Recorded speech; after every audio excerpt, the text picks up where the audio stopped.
Hello friends, मैं study 91 channel से नितिन गुप्ता आप सबका बहुत बहुत स्वागत करता हूं। दोस्तों, आज हम कवर करने वाले हैं हिस्ट्री के क्लास 6 की एनसीईआरटी को। ठीक है, आजकल हम लोग एनसीईआरटी से संबंधित क्वेश्चन आंसर को सॉल्व कर रहे थे। तो दोस्तों, ये बहुत ही इंपॉर्टेंट है और क्लास 6 की बात कर रहे थे, जिसमें आज हम स्टार्ट करने वाले हैं चैप्टर नंबर 4 के बारे में। ठीक है, और उस चैप्टर का नाम है आरंभिक नगर।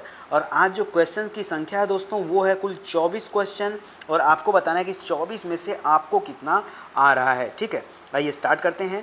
पहला हमारा दे रहा है प्रश्न, भारतीय उपमहाद्वीप में कई आरंभिक नगर खोजे गए, सबसे पहले खोजा गया नगर निम्नलिखित में से कौन सा था। आपको बताना है हड़प्पा था, या मोहनजोदड़ो था, या लोथल था, या सोतकाको था। इसमें से कौन सा नगर सबसे पहले खोजा गया था। चलिए जल्दी से उत्तर बताइए, आपके पास समय बिल्कुल नहीं है। तो आपका राइट आंसर है दोस्तों हड़प्पा। याद रखिए, सबसे पहले हड़प्पा स्थल की खोज हुई थी और लगभग 80 वर्षों पूर्व पुरातत्वविदों ने इस स्थल को ढूंढा था।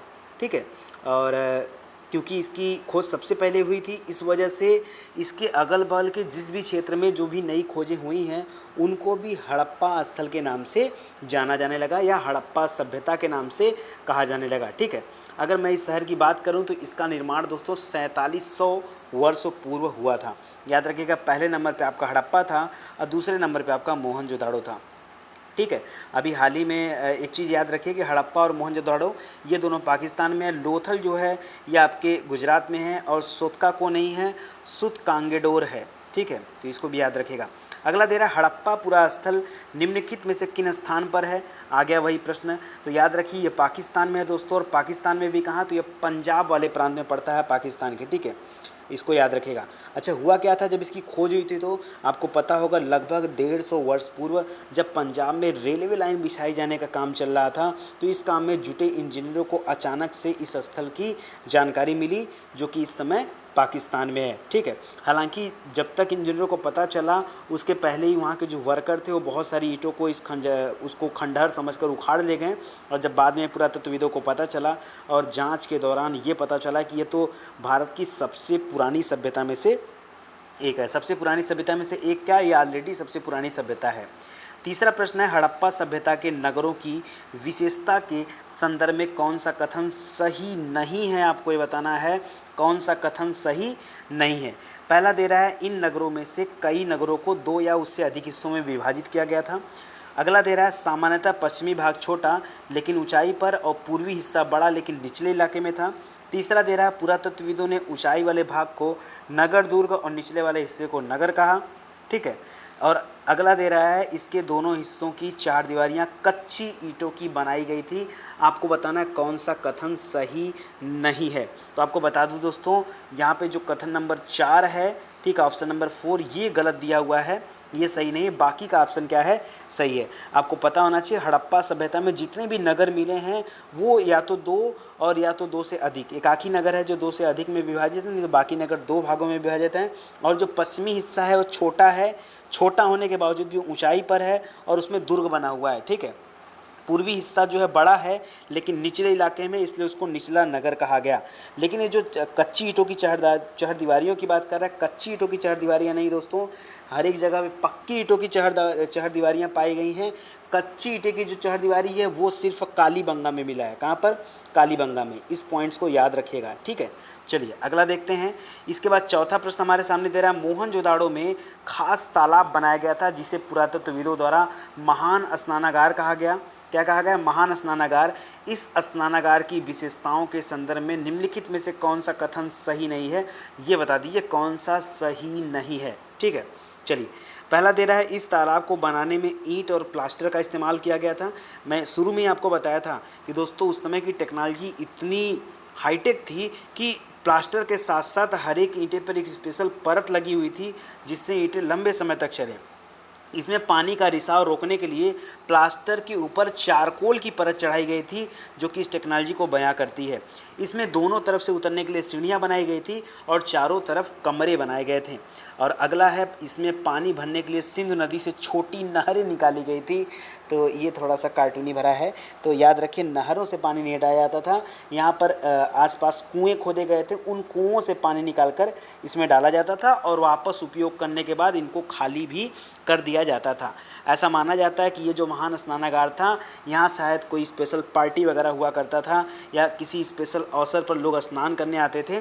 तो जो राइट आंसर होगा यहाँ पर क्या होगा, ये चौथा वाला ऑप्शन गलत है, छोटी नहर नहीं कुओं के माध्यम से काम होता था।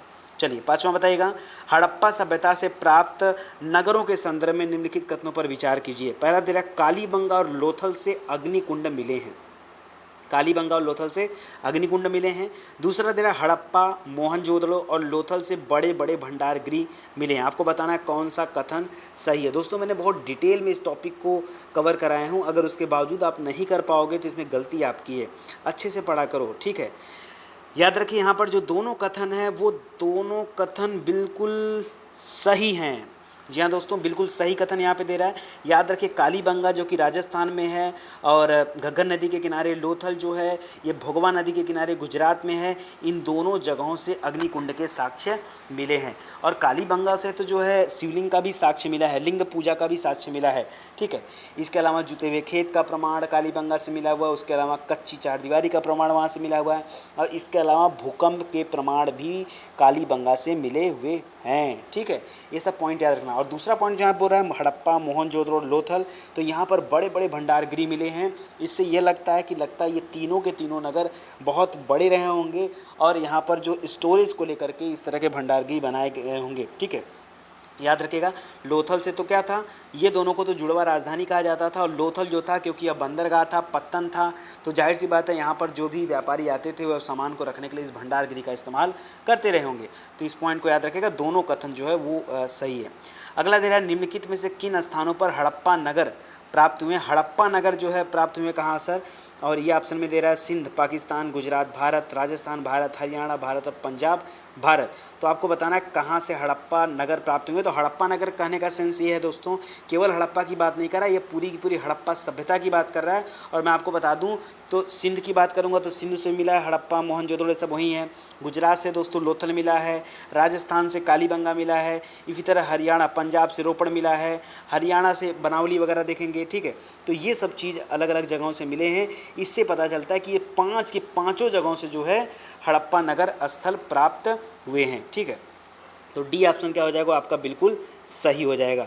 और हड़प्पा की बात करूं दोस्तों तो ये पंजाब जो पाकिस्तान था उसको छोड़ करके बाकी ज़्यादातर स्थल आपके भारत में ही हैं, ठीक है।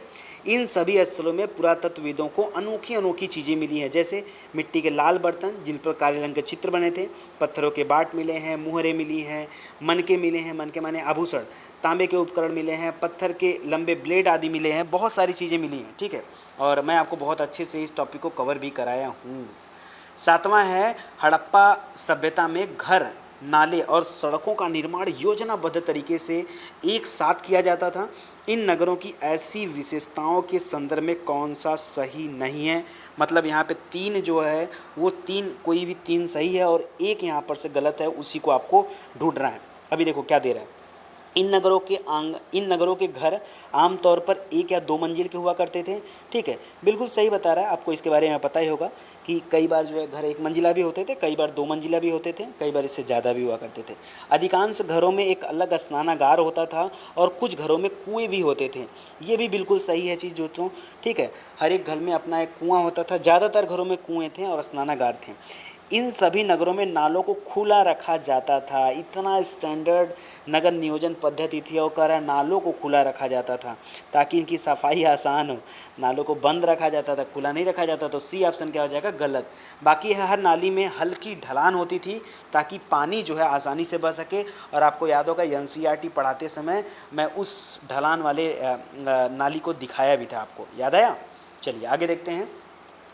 आगे देख रहा है दोस्तों क्वेश्चन नंबर 8, हड़प्पा के नगरीय जीवन के संदर्भ में निम्नलिखित कथनों पर विचार कीजिए। जरूर करेंगे।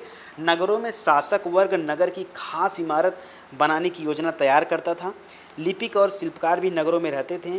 शासक व नगरवासियों द्वारा व्यापार भी किया जाता था। आपको बताना है कौन सा कथन यहाँ पर सत्य है। क्या गलत कर रहा है, कुछ गलत कर दिया क्या उसने, इतना गुस्सा क्यों हो रहे हैं आप। अरे यार, नगरों में जो शासक वर्ग था, मतलब जो अपने आप को राजा समझता था, वो क्या करता था, नगरों में खास इमारत बनाने के लिए हमेशा योजनाएं तैयार करता था, ठीक है। बिल्कुल सही है।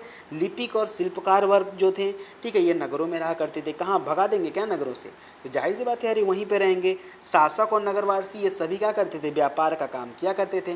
तो तीनों ऑप्शन जो है दोस्तों यहाँ पर वो सही हो जाएगा, मतलब ये तीनों कथन सही हो जाएगा। तो तीनों ऑप्शन मतलब ये मत समझ जाया करो ये बी सी सब सही है, ऐसे नहीं, ठीक है। ऐसे बोलोगे 1 2 3 सही, मतलब जो ऊपर का दिया है तीनों सही हैं।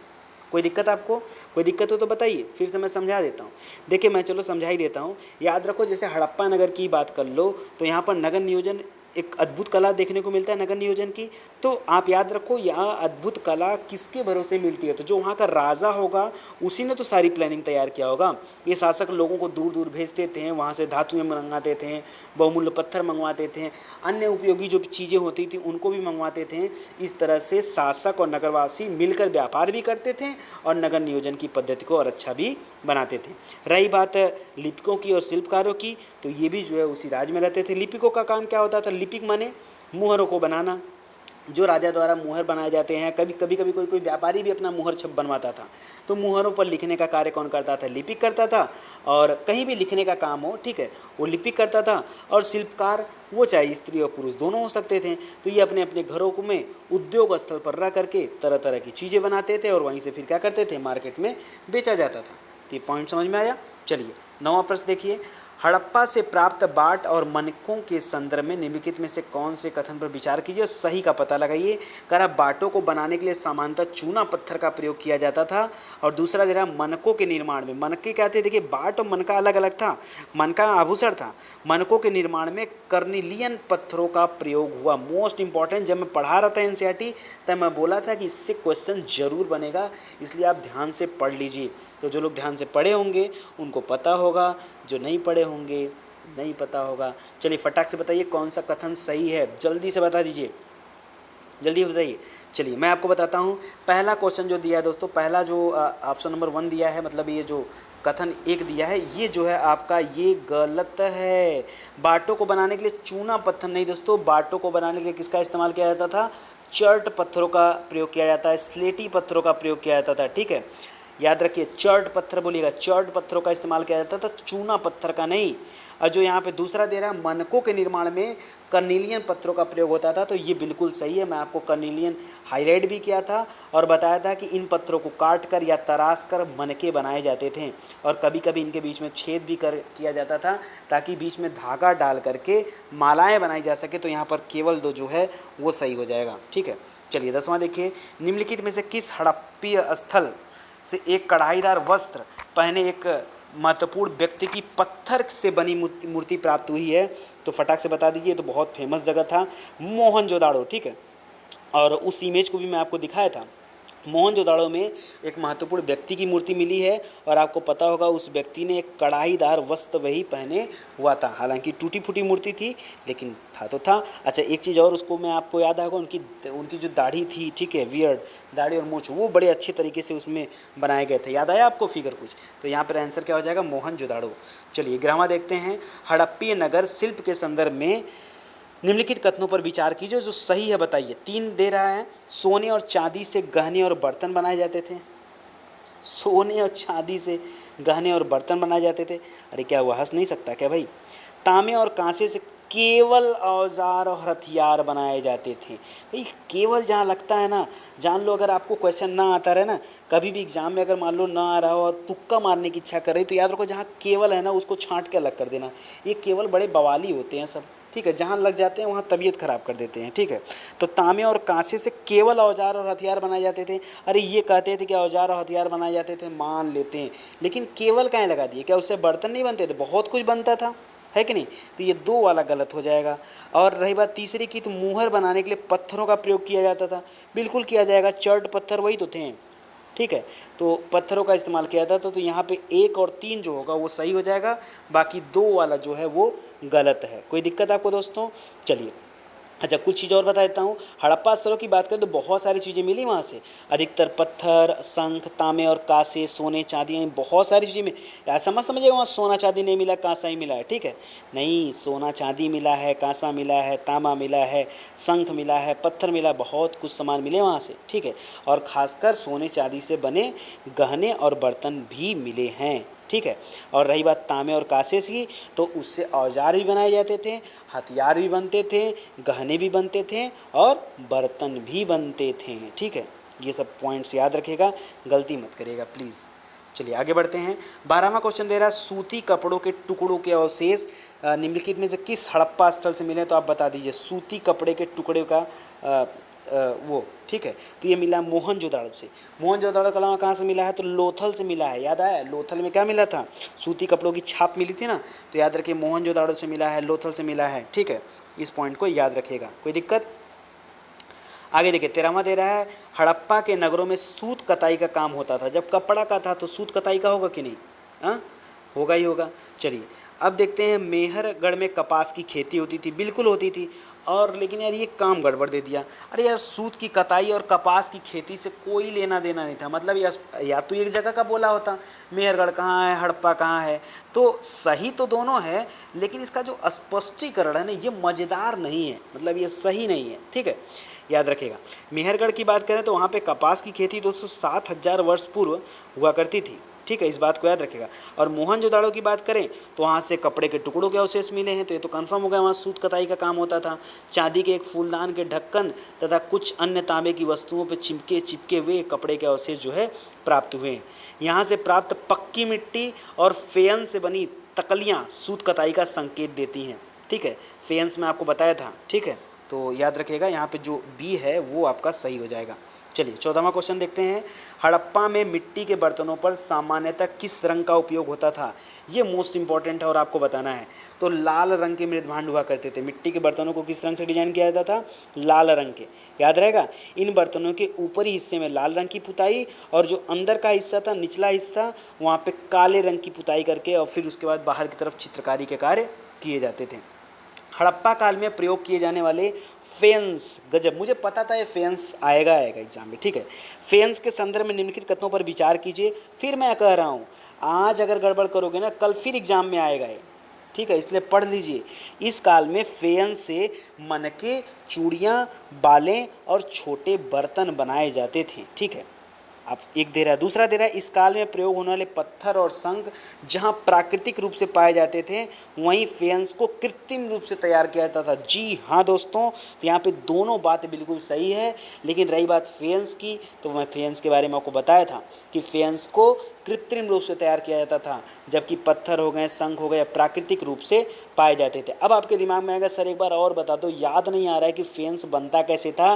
तो मेरे भाई मैंने आपको कहा था बालू हो या स्फटिक पत्थर, उसको पहले चूर चूर कर दिया जाता था, उसका चूरन बना लिया जाता था, बाद में उसको गोंद में मिला करके उनसे वस्तुएं बनाई जाती थी और लास्ट में उन वस्तुओं पर एक चिकनी परत चढ़ाई जाती थी, मतलब पॉलिश किया जाता था। ठीक है, और ये चिकनी परत प्रायः नीले या हल्के समुद्री हरे होते थे। ठीक है, तो याद रखिएगा, मैं सब बताया था आपको। उसके बाद भी यार गलती करते हैं, मज़ा नहीं आता है। तो यहाँ पे जो आप सही आंसर क्या होगा, सी। चलिए 16वां देखिए। हड़प्पा सभ्यता में लोगों द्वारा किए जाने वाले आयात के संदर्भ में आप इसको जो है चूज करिए। आयातित वस्तुओं के नाम दे रहा है और स्थान का नाम दे रहा है। ठीक है, तांबा, टीन, सोना और बहुमूल्य पत्थर। अब कुछ तो आपको पता होगा, कुछ इसमें से आपको पता होगा।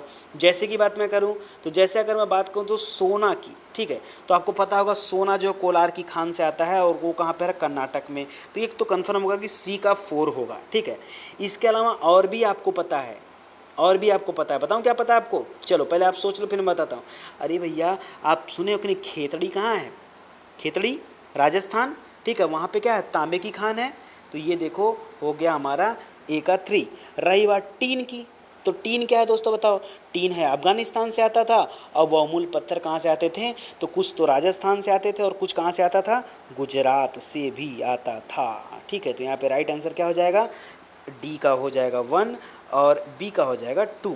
ठीक है, यानी 3 4 2 1। चलो देखते हैं 3 4 2 1 कहाँ पे है, 3 4 2 1 नहीं, सॉरी 3 2 4 1। ठीक है, तो आपका राइट आंसर हो जाएगा कौन सा, ये हो जाएगा ए। ओके, चलो आगे बढ़ते हैं। समझ में आ रहा है ना कैसे हुआ। अच्छा चलो कुछ और बता देता हूँ उसके बारे में। बताऊँ क्या यार, सिंपल तो बता तो दिया। कर्नाटक में कोलार खान थी तो उधर से सोना आ जाता था, और पश्चिमी एशियाई देशों ओमान वगैरह से या फिर राजस्थान से, ठीक है, वहाँ से तांबा आ जाता था। टीन का आयात भी किया जाता था, लेकिन वो ईरान से और अफगानिस्तान से होता था। टीन का ईरान, अफगानिस्तान, आधुनिक ईरान। ठीक है, और सोने का तो कर्नाटक से हो ही गया है। बहुमूल्य पत्थर जो थे दोस्तों ये गुजरात से, कुछ राजस्थान से भी। ठीक है, मकराना वगैरह, ठीक है। इसके अलावा ईरान से, अफ़गानिस्तान से, कई जगह से आते थे, तो इसको याद रखिएगा। चलिए आगे देखते हैं। हड़प्पा काल के गाँव के संदर्भ में निम्नलिखित में से कौन सा सही नहीं है, ये बता दीजिए कौन सा सही नहीं है। चलो पहला देखो, कृषक और चरवाहे गाँव में रहते थे। हड़प्पा काल के बारे में पूछ रहा है और आपको बताना है यहाँ पे, ठीक है। पहला दे रहा है, कृषक और चरवाहे गांव में रहते थे। हड़प्पा के लोग गेहूं, जौ, दाल, मटर, धान, तिल और सरसों उगाते थे।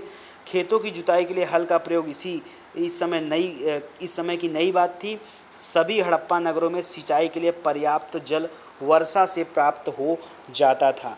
बस यही तो गड़बड़ कर दिया, सब सही दे दिया लेकिन ये क्या कर दिया, ये लास्ट वाला गलत कर दिया। क्यों कह रहा है? सभी हड़प्पा नगरों में, सभी मतलब सबके सब जगह पे पर्याप्त जल वर्षा हो सकती है, ऐसा संभव है नहीं। यहाँ सिंचाई के लिए लोगों ने पानी का संचय तो करना सीखे थे, कुएँ तो बना के रखे थे, लेकिन आप ये कहो कि नगरों में सिंचाई के लिए पर्याप्त जल वर्षा से प्राप्त हो जाता था, तो ये जो है गलत है। ठीक, इस वजह से डी वाला जो है वो गलत हो जाएगा, बाकी का जो है वो सही है। अगर मैं हल की बात करूँ तो जी हाँ दोस्तों, हड़प्पा के समय में, हड़प्पा काल में हल जो था एक नई चीज़ थी। ठीक है, खेती करने के लिए, जुताई करने के लिए एक नई बात थी। और ये हल जो थे ये लकड़ी के बने होते थे। याद रखिए, यहाँ पर लोहे का खोज अभी तक नहीं हुआ था, लोहा नहीं प्राप्त हुआ था। ठीक है, तो इस पॉइंट को आप याद रखिएगा। और हल के आकार के मिट्टी के खिलौने भी मिले हैं, कहाँ से? बनावली से। ठीक है, जो इस बात का प्रमाण देते हैं कि हाँ, लोग हल से जो है परिचित थे।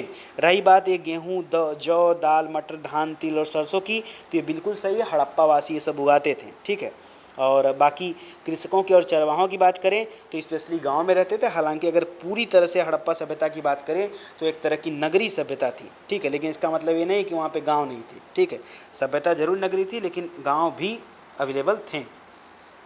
18वां क्वेश्चन है, सूची 1 को सूची 2 सुमेलित करना है। हड़प्पा संस्कृति की बस्ती दे रहा है और नदी जिस पर अवस्थित वो जगह है उसके बारे में आपको बताना है। ठीक है, तो लोथल मैं बताया था, अभी पीछे ही बताया हूँ 2-3 बार कि ये भोगवा नदी के किनारे है। कालीबंगा जो राजस्थान में, ये घग्गर नदी का है, ये गुजरात में है। देखिए गुजरात में याद रखिएगा, ये आपका राजस्थान में है। अब रही बात हड़प्पा और मोहनजोदाड़ो की, जो करते हो आप हमेशा गलत, लेकिन यहाँ पे आप गलत मत करना। हड़प्पा है रावी नदी के किनारे, मोहनजोदाड़ो है सिंधु नदी के किनारे। ठीक है, मोहनजोदाड़ो को क्या बोलते हैं? राग का टीला। ठीक है, राग का टीला। ठीक है, ये राग का टीला, बताइए। तो ये सब पॉइंट्स याद रखेगा। मृतकों का टीला, राग का टीला नहीं, मृतकों का टीला। जान रहा था कि आप कुछ बोलोगे नहीं, बोलना सीख लो, बोलना। ठीक है, तो ये सब पॉइंट याद रखिएगा और इम्पॉर्टेंट तो है ही है। बाकी कौन सा सही होगा? तो 1 2 3 4 यहाँ पे देख लो कौन सा है। 1 2 3 4 आपका ए वाला जो है वो सही हो जाएगा। अगला दे रहा है, हड़प्पा सभ्यता का एक महत्वपूर्ण नगर धौलावीरा। ठीक है, धौलावीरा जिस राज्य में स्थित है उस राज्य का नाम बताइए। फटाक से बता दीजिए, कई बार पढ़ाया हूँ। ठीक है, याद रखें धौलावीरा कहाँ पर है? तो ये भैया ये गुजरात में है और कच्छ वाले इलाके में पड़ता है और खादिर बेट के किनारे स्थित है। कहाँ पर? खादिर बेट के किनारे स्थित है, गुजरात में। धौलावीरा कहाँ पर है? गुजरात में। ठीक है, यहाँ साफ पानी मिलता था और यहाँ की ज़मीनें क्या थी? एकदम उपजाऊ थी। हड़प्पा कालीन नगर 2 भागों में विभक्त थे, परंतु इनमें से एक नगर 3 भाग में विभक्त था। और मैं आपको कहा था कि इसको पढ़ लीजिए क्योंकि ये एक्सेप्शनल है अपवाद के रूप में, तो ये पक्का पूछ सकता है। उस जगह का नाम बता दीजिए, तो वही धौलावीरा है दोस्तों, जो क्या था? जो 3 भागों में बटा हुआ था। तो आपका राइट आंसर क्या हो जाएगा? सी। ठीक है, धौलावीरा भारतीय उपमहाद्वीप का चौथा विशालतम और भारत का सबसे विशाल हड़प्पा कालीन नगर था। भारत की बात करेंगे तो सबसे बड़ा भारत में कौन सा नगर था? यही धौलावीरा था। ठीक है, और ऐसे बात करेंगे टोटली तो चौथे नंबर पे है।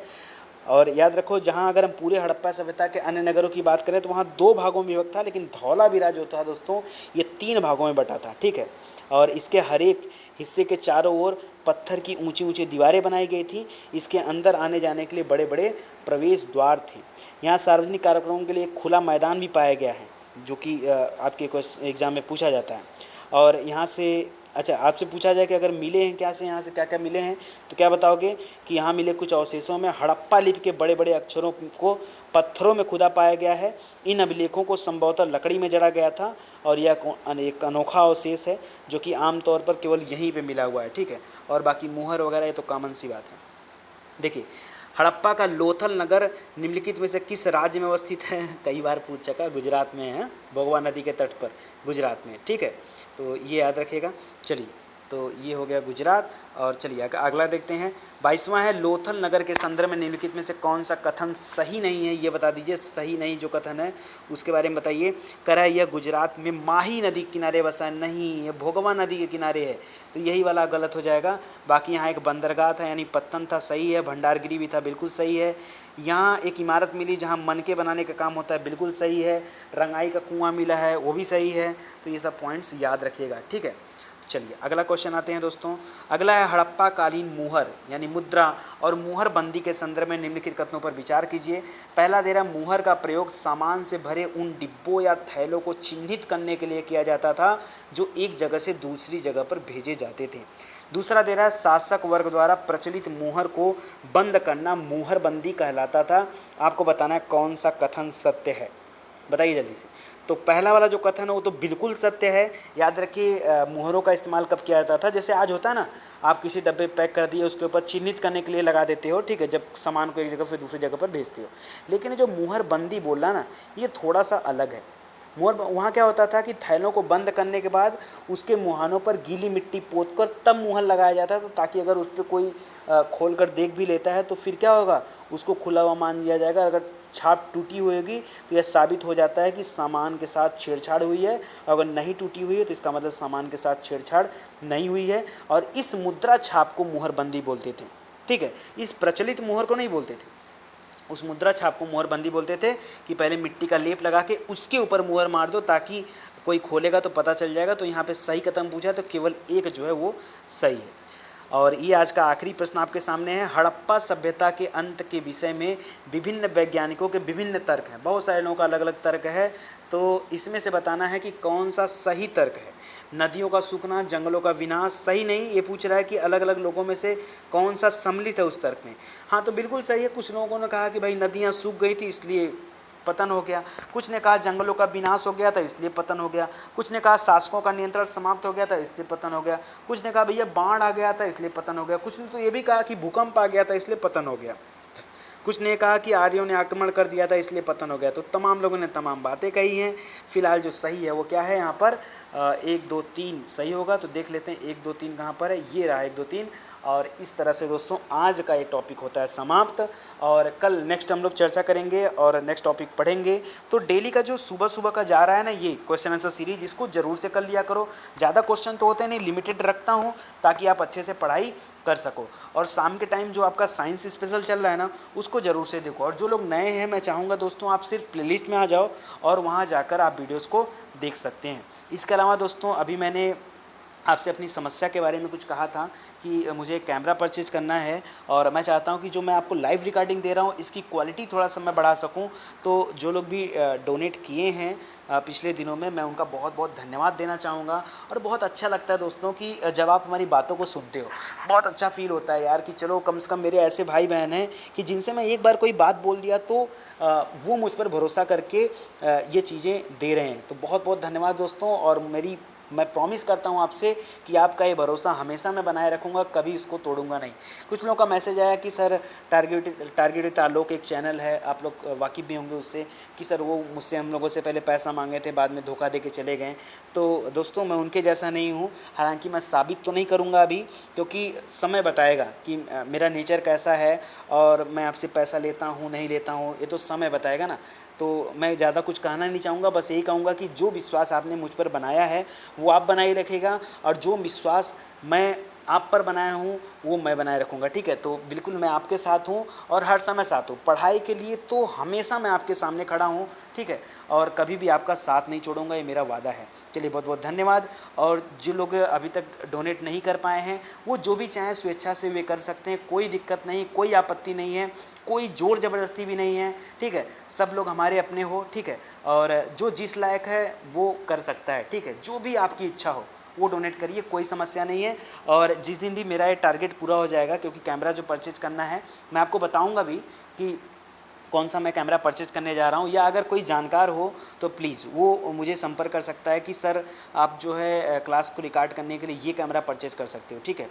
तो अगर इसमें से कोई टेक्निकल के बारे में थोड़ा सा अच्छा जानकार है तो हमें सजेशन भी दे सकता है, मैं उसकी बात को ज़रूर सुनूंगा, क्योंकि यार मुझे तो पता नहीं है, मैं भी अपने दोस्तों से पूछ ही रहा हूँ और कंपेयर कर रहा हूँ कि यार मुझे कौन सा परचेज करना है।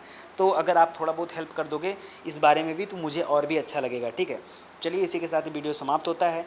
Thank you so much.